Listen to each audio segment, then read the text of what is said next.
नमस्कार दोस्तों, मैं कृष्णपाल सिंह उपस्थित हूँ आपके सामने आज एक नए वीडियो के साथ। आज हम बात करेंगे पृथ्वी की आंतरिक संरचना की। पृथ्वी की आंतरिक संरचना जो सामान्यतः मनुष्य के लिए दृश्य नहीं है, उस आंतरिक संरचना के बारे में जानने की उत्सुकता हमेशा से भूवैज्ञानिकों में रही है और विभिन्न आधुनिक तरीकों के माध्यम से पृथ्वी की आंतरिक संरचना की जानकारी करने का प्रयास भूवैज्ञानिक निरंतर करते रहे हैं। पृथ्वी की आंतरिक संरचना के बारे में जानकारी करने के सामान्य जो तरीके हैं उसमें एक तो तापमान संबंधी विशेषताएं हैं कि गहराई के साथ आंतरिक क्षेत्रों में तापमान में क्या परिवर्तन होता है, दूसरा दबाव है और तीसरा घनत्व है। इन तीन चीज़ों के द्वारा हम पृथ्वी की आंतरिक संरचना के बारे में जानकारी करते हैं। जैसा कि हम जानते हैं कि पृथ्वी के आंतरिक भाग में तापमान निरंतर बढ़ता जाता है और प्रति 32 मीटर की गहराई पर 1 डिग्री सेल्सियस तापमान बढ़ जाता है। ये दर पृथ्वी के आंतरिक भाग में शुरुआत में रहती है और कुछ गहराई पर जाने के बाद में इस दर में थोड़ी कमी हो जाती है। तो पृथ्वी के ऊपरी भाग से अंदर की तरफ चलें तो तापमान निरंतर बढ़ता जाता है। दूसरी बात करें हम दबाव की, तो पृथ्वी के आंतरिक भाग में ऊपर से नीचे की तरफ जब हम जाएंगे तो चूंकि ऊपरी चट्टानों का भाग लगातार बढ़ता जाता है, इसीलिए पृथ्वी के आंतरिक क्षेत्र में दबाव भी बढ़ता जाता है। और तीसरा है घनत्व। तो घनत्व में भी ऊपर से लेकर नीचे तक अर्थात गहराई तक क्रमशः घनत्व में भी वृद्धि होती है। ऊपरी चट्टानें हल्के पदार्थों की बनी हुई है, इसीलिए तुलनात्मक रूप से ऊपरी चट्टानों का घनत्व कम पाया जाता है, वहीं निचली जो चट्टानें हैं उनका घनत्व क्रमशः बढ़ता चला जाता है।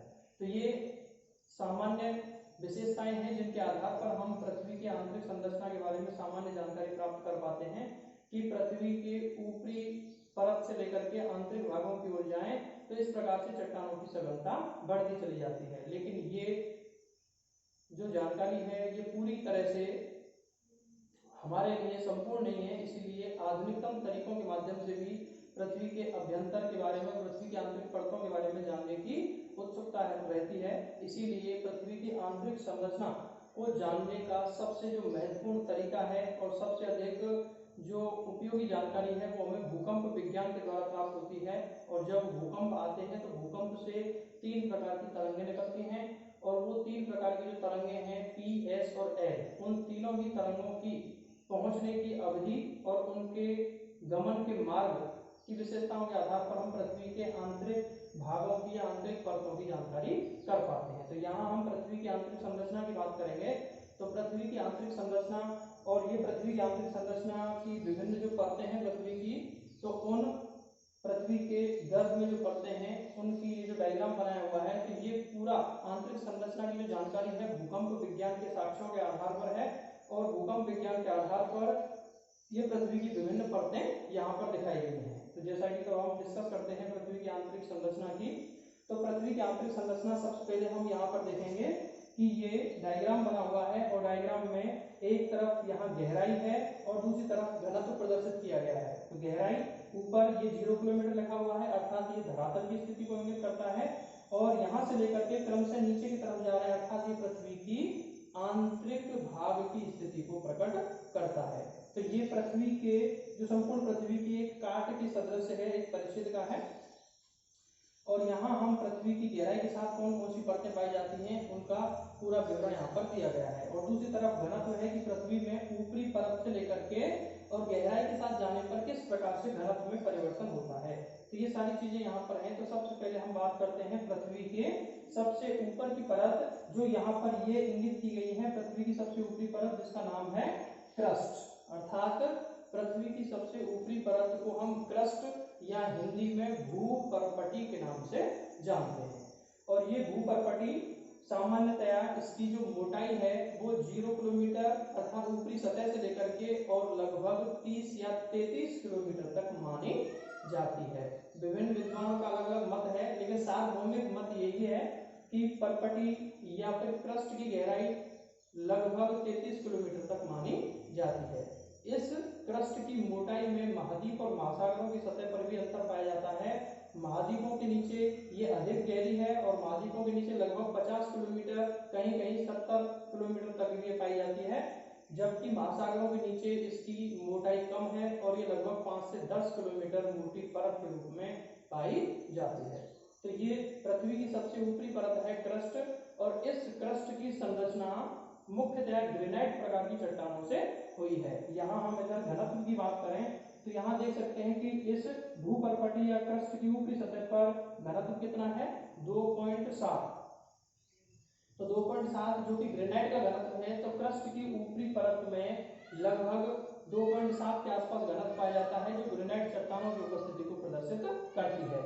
और क्रस्ट की निचला जो हिस्सा है, यहाँ हम देख सकते हैं लगभग 33 किलोमीटर की गहराई पर यहाँ क्रमशः घनत्व धीरे धीरे बढ़ता हुआ 3 तक पहुंच जाता है, जो मुख्य रूप से बेसाल्ट प्रकार की जो चट्टानें हैं, उन बेसाल्ट चट्टानों के घनत्व के बराबर है।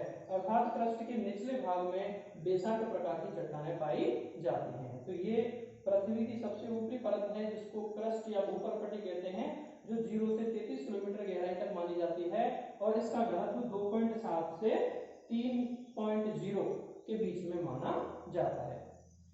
अब क्रस्ट के बाद में दूसरी परत आती है पृथ्वी की, जिसको हम मेंटल के नाम से जानते हैं। दूसरी परत मेंटल के नाम से जानी जाती है, और मेंटल को भी यहाँ हम देख सकते हैं 2 हिस्सों में बांटा हुआ है। 33 किलोमीटर से लेकर के 700 किलोमीटर तक ये ऊपरी मेंटल है, और 700 किलोमीटर से 2900 किलोमीटर तक ये निचला मेंटल के नाम से जाना जाता है। और ये मेंटल को 2 हिस्सों में विभाजित करने का जो मुख्य कारण है, वो बीच में अचानक से घनत्व में वृद्धि होने की वजह से एक असंबद्धता बन जाती है, जिस वजह से मेंटल 2 भागों में विभाजित सा रहता है। और इस मेंटल का ऊपरी जो हिस्सा है, ऊपरी मेंटल, उस ऊपरी मेंटल का कुछ हिस्सा, जिसको हम आगे डिस्कस करेंगे, दुर्बलता मंडल का, वो थोड़ी सी इलास्टिक अवस्था में रहता है, थोड़ी सी पिघली हुई लोचदार अवस्था में पाया जाता है। तो ये हम ऊपरी मेंटल की बात करें तो ऊपरी मेंटल क्रस्ट के नीचे से स्टार्ट होकर, अर्थात लगभग 33 या 35 किलोमीटर से स्टार्ट होकर के और 700 किलोमीटर की गहराई तक पाया जाता है। हालांकि मेंटल एक ही परत है, उसको 2 हिस्सों में बांट दिया है, तो मेंटल की गहराई हम कह सकते हैं 33 किलोमीटर से लेकर के 2900 किलोमीटर तक है। मेंटल क्रस्ट के नीचे पाई जाने वाली दूसरी महत्वपूर्ण परत है, जो कि 33 किलोमीटर से लेकर के 2900 किलोमीटर की गहराई तक पाई जाती है। और इसको 2 हिस्सों में बांट दिया, तो 33 किलोमीटर से 700 किलोमीटर की गहराई तक ये पहली परत है, जिसको हम ऊपरी मेंटल के नाम से जानते हैं, और 700 किलोमीटर से 2900 किलोमीटर तक का जो मेंटल का भाग है, उसको निचले मेंटल के नाम से जाना जाता है। और यदि हम घनत्व की बात करें तो ऊपरी मेंटल में शुरुआत में घनत्व लगभग 3.3 है, और 3.3 से ऊपरी मेंटल का निचला हिस्सा 700 किलोमीटर के आसपास घनत्व 4.3 तक पहुंच जाता है। तो क्रमशः घनत्व में वृद्धि होती है। और यदि हम आगे फिर असंबद्धताओं की भी बात करेंगे, वो बाद में बात करेंगे, पहले हम जो है पृथ्वी की आंतरिक परतों की ही जानकारी करते हैं। तो यहाँ इस ऊपरी मेंटल के ऊपरी हिस्से में घनत्व 3.3 के आसपास है, जो क्रमशः बढ़ता हुआ ऊपरी मेंटल की निचली सीमा अर्थात 700 किलोमीटर की गहराई पर लगभग 4.3 ग्राम प्रति घन सेंटीमीटर के आसपास पहुंच जाता है। इसके बाद में 700 किलोमीटर से 2900 किलोमीटर तक मेंटल का निचला भाग है, जिसको हम निचले मेंटल के नाम से जानते हैं। और इस निचले मेंटल का जो घनत्व है वो 5.5 से शुरू होकर के और निचले मेंटल के निचले हिस्से अर्थात 2900 किलोमीटर पर लगभग 10 ग्राम प्रति घन सेंटीमीटर तक ये घनत्व पहुंच जाता है। तो इस प्रकार से ये दूसरी प्रमुख परत है, जिसको हम निचले मेंटल के नाम से जानते हैं। अब हम बात करते हैं पृथ्वी की तीसरी महत्वपूर्ण परत की, जो कि क्रोड़ या कोर के नाम से जानी जाती है। भूक्रोड़ या फिर कोर के नाम से जाने जाने वाली ये सबसे आंतरिक परत है, सबसे निचली परत है।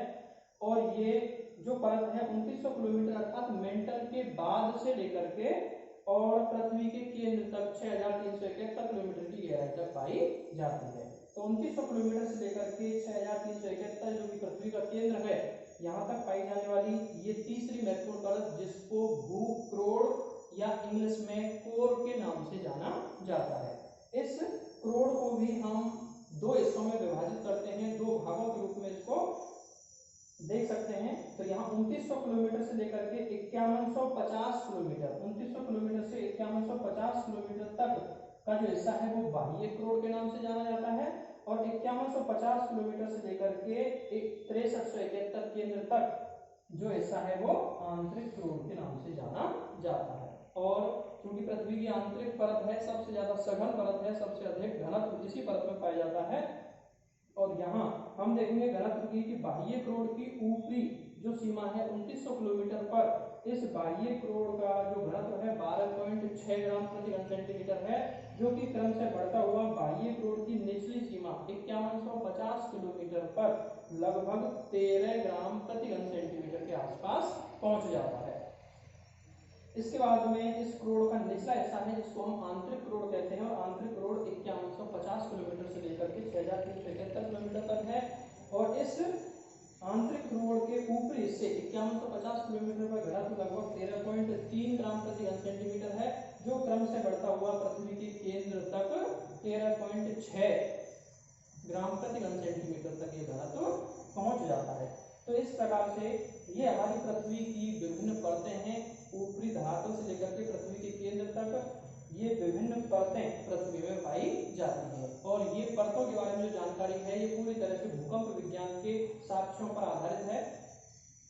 अब हम यहाँ पर बात करेंगे इधर कि इन विभिन्न परतों के बीच में ये जो आप देख सकते हैं बीच बीच में हर परत के बीच में ये लाइनदार जो मैंने बनाई हुई है, तो ये कुछ ऐसी स्थितियां हैं जब एक परत से दूसरी परत आ रही है तो उसके बीच में कुछ असंबद्धता वाला मंडल है, असंबद्धता वाला क्षेत्र है, जहां पर घनत्व में अचानक से वृद्धि होती है, जिसको हम असंबद्धता या डिसकंटिन्यूटी के नाम से जानते हैं। असंबद्धता या डिसकंटिन्यूटी अर्थात इसके अलावा शेष क्षेत्रों में जो घनत्व है वो क्रमशः बढ़ रहा है, लेकिन कुछ क्षेत्र ऐसे हैं जहां पर घनत्व में अचानक वृद्धि होती है, इसलिए उसको हम असंबद्धता या इंग्लिश में डिसकंटिन्यूटी के नाम से जानते हैं। तो यहाँ सबसे पहले हम ऊपर से ही बात करेंगे, तो ये क्रस्ट है और मेंटल। तो क्रस्ट और मेंटल के बीच, पृथ्वी की ऊपरी परत क्रस्ट और मेंटल के बीच लगभग 33 किलोमीटर की गहराई पर एक असंबद्धता पाई जाती है, जहां पर घनत्व 3 से अचानक बढ़कर के 3.3 हो जाता है, और इस असंबद्धता को मोहो असंबद्धता के नाम से जाना जाता है। ये असंबद्धताओं के जो नाम है, इन असंबद्धताओं की खोज करने वाले विद्वानों के नाम पर है। तो मोहो असंबद्धता इसीलिए इसका नाम है क्योंकि इसकी खोज मोहोरोविकिक नामक विद्वान ने की थी। तो ये मोहो असंबद्धता है जो कि कहाँ पाई जाती है, क्रस्ट से मेंटल के बीच में या फिर क्रस्ट और ऊपरी मेंटल के बीच में ये पाई जाती है। अब हम बात करेंगे दूसरी असंबद्धता की। तो ये यहाँ पर देख सकते हैं, ये दूसरी असंबद्धता है जो कि 700 किलोमीटर गहराई पर पाई जा रही है ऊपरी मेंटल और निचले मेंटल के बीच। तो ऊपरी मेंटल और निचले मेंटल के बीच 700 किलोमीटर की गहराई पर दूसरी असंबद्धता पाई जाती है, और यहाँ पर आप देख सकते हैं घनत्व 4.3 से अचानक बढ़कर के 5.5 ग्राम प्रति घन सेंटीमीटर हो जाता है। तो घनत्व में अचानक वृद्धि हुई, 4.3 से बढ़कर के वो 5.5 हो गया, और इस असंबद्धता को रेपेटी असंबद्धता के नाम से जाना जाता है। तो ये रेपेटी असंबद्धता कहलाती है, जो कि ऊपरी मेंटल और निचले मेंटल के बीच 700 किलोमीटर की गहराई पर पाई जाती है। अब हम बात करेंगे तीसरी असंबद्धता की। तो तीसरी असंबद्धता ये आप देख सकते हैं, ये तीसरी असंबद्धता है जो 2900 किलोमीटर की गहराई पर है। 2900 किलोमीटर वो स्थिति है जहां पर मेंटल और कोर आपस में मिलती है, अर्थात मेंटल और क्रोड़ को अलग करने वाली जो स्थिति है वो 2900 किलोमीटर पर यह असंबद्धता है, और यहाँ घनत्व 10 से अचानक बढ़कर के 12.6 हो जाता है, और इस असंबद्धता को गुटेनबर्ग असंबद्धता कहा जाता है। खोजकर्ता विद्वान गुटेनबर्ग के नाम पर इसका नाम दिया गया, गुटेनबर्ग असंबद्धता।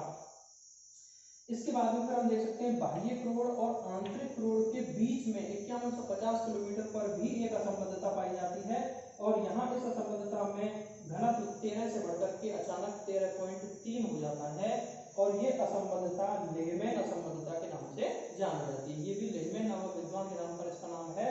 तो ये लेहमैन असंबद्धता है। तो इस प्रकार से हमारी पृथ्वी में आंतरिक परतों में ये असंबद्धताएं पाई जाती हैं। तो इस प्रकार हम कह सकते हैं, सबसे पहले क्रस्ट और मेंटल के बीच में मोहो असंबद्धता है, ऊपरी मेंटल और निचले मेंटल के बीच में रेपेटी असंबद्धता है, निचले मेंटल और क्रोड़ अर्थात मेंटल और क्रोड़ के बीच में गुटेनबर्ग असंबद्धता है, और ऊपरी या बाह्य क्रोड़ और आंतरिक क्रोड़ के बीच में लेहमैन असंबद्धता पाई जाती है।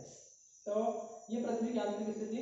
अब हम विभिन्न परतों के आयतन और द्रव्यमान की बात कर लेते हैं कि ये पृथ्वी की आंतरिक जो परतें हैं, इन परतों का आयतन संपूर्ण पृथ्वी के आयतन का कितना प्रतिशत है और द्रव्यमान में उनकी हिस्सेदारी कितनी है। तो यहाँ ये डायग्राम बना हुआ है, देख सकते हैं। यहाँ सबसे पहले क्रस्ट है और क्रस्ट का आयतन और द्रव्यमान दोनों लिखे हुए हैं। तो संपूर्ण पृथ्वी के आयतन का 0.5% आयतन क्रस्ट में पाया जाता है, अर्थात जो हमारी क्रस्ट सबसे ऊपरी परत है जो कि 33 किलोमीटर गहराई तक मानी जाती है, तो इसका आयतन कितना है संपूर्ण पृथ्वी का 0.5%, जबकि इसका द्रव्यमान 0.2% है, अर्थात आयतन की तुलना में आधे से भी कम द्रव्यमान है। और उसकी मुख्य वजह यही है कि इस क्रस्ट का निर्माण हल्की चट्टानों से हुआ है, कम घनत्व की चट्टानों से ये बनी हुई है। दूसरी मेंटल की बात करें तो मेंटल का आयतन संपूर्ण पृथ्वी के 83.5% है, जबकि इसका द्रव्यमान 67.8% है। तो हम देख सकते हैं हमारी पृथ्वी में सबसे ज्यादा आयतन और द्रव्यमान वाली सबसे बड़ी जो परत है वो मेंटल है, और इस मेंटल का आयतन 83.5% संपूर्ण पृथ्वी के आयतन का और द्रव्यमान का 67.8% है। जबकि तीसरी सबसे आंतरिक जो परत है जो कि सबसे ज्यादा घनत्व वाली है, सबसे भारी प्रकार की चट्टानों से बनी हुई है, जिसको हम कोर या भूक्रोड़ के नाम से जानते हैं, तो इस कोर का आयतन 16% है, जबकि द्रव्यमान 32% है, अर्थात ये अपने आयतन से जस्ट डबल द्रव्यमान पृथ्वी का रखती है। और उसके पीछे मुख्य वजह यह है कि कोर की जो चट्टानें हैं वो बहुत ही सघन प्रकार के पदार्थों से बनी हुई हैं, निकेल और थेरियम प्रकार के पदार्थों से बनी हुई है, इसीलिए इसको निफे के नाम से भी जाना जाता है। तो ये हमारी तीसरी परत थी। तो इस प्रकार से इन परतों का आयतन और द्रव्यमान का ये प्रतिशत है यहाँ पे। अब हम इसमें बात करते हैं, दो शब्दावलियां हैं इस पृथ्वी के बारे में, पृथ्वी की विभिन्न परतों के बारे में। तो एक तो है स्थल मंडल, कि स्थल मंडल क्या है। तो सबसे पहले हम इसकी बात कर रहे हैं स्थल मंडल की। तो स्थल मंडल हमारे धरातल पर ऊपर से लेकर के 100 किलोमीटर तक गहराई का जो ऊपरी भाग है उसे हम स्थल मंडल या लिथोस्फीयर के नाम से जानते हैं। अर्थात स्थल मंडल में ऊपर से धरातल से लेकर 100 किलोमीटर गहराई तक की चट्टानें शामिल की जाती हैं, जो स्थल मंडल का भाग है। और इस स्थल मंडल में संपूर्ण क्रस्ट शामिल होती है, क्योंकि क्रस्ट 33 किलोमीटर तक है तो पूरी क्रस्ट इसमें आ गई, और मेंटल का कुछ ऊपरी भाग। तो क्रस्ट और मेंटल के ऊपरी भाग से मिलकर के स्थल मंडल का निर्माण होता है, जो 100 किलोमीटर की गहराई तक पाई जाती है। दूसरा दुर्बलता मंडल। तो दुर्बलता मंडल ये भी इंपॉर्टेंट मंडल है, जो कि मेंटल के ऊपरी भाग में है। इस मेंटल के ऊपरी भाग अर्थात ऊपरी मेंटल में ऊपर लगभग 100 से 200 किलोमीटर की गहराई तक, हम यहाँ पर कह सकते हैं, इस तरह से भी बना सकते हैं। तो 100 से 200 किलोमीटर की गहराई पर ये जो है ये दुर्बलता मंडल कह सकते हैं इसको। तो ये क्या है, दुर्बलता मंडल है, जो कि 100 से 200 किलोमीटर की गहराई पर पाया जाता है। और इसको हम निम्न गति का मंडल भी कहते हैं, जोन ऑफ लो वेलोसिटी। और इसीलिए क्योंकि ये ऐसा मंडल है जहां पर चट्टानें प्लास्टिक अवस्था में है, थोड़ी पिघली हुई अवस्था में है, जिस वजह से भूकंप की तरंगें इस क्षेत्र में, इस मंडल में आने पर उनकी गति धीमी हो जाती है, इसीलिए इसको निम्न गति के मंडल के नाम से जाना जाता है। तो ये दुर्बलता मंडल है, और इसकी जो चट्टानें हैं थोड़ी प्लास्टिक अवस्था में, थोड़ी रबर की तरह काफी चिपचिपी लसलसी अवस्था में पाई जाती है। तो ये हमारी पृथ्वी की आंतरिक संरचना थी, और आशा करता हूं कि आपको इस वीडियो के माध्यम से काफी महत्वपूर्ण जानकारी आपको मिली होगी और मेरा वीडियो आपको पसंद आया होगा। अब आगे हम एक नए वीडियो के साथ फिर से आपसे मुलाकात करेंगे। धन्यवाद।